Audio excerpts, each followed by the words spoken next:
How many people are there in your family? There are 5 people in my family. My father, mother, brother, sister, and me. Does your family live in a house or an apartment? We live in a house in the countryside. What does your father do? My father is a doctor. He works at the local hospital. How old is your mother? She is 40 years old, 1 year younger than my father. Do you have any siblings? What's his or her name? Yes, I do. I have 1 elder brother, David, and 1 younger sister, Mary. Are you the oldest among your brothers and sisters? No, I'm not. I'm the 2nd child in my family. What does your mother/father like? My father likes playing football, and my mother likes cooking. Do your parents let you stay out late?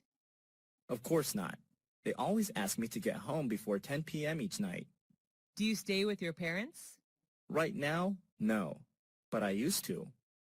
Does your family usually have dinner together? Yes, we do.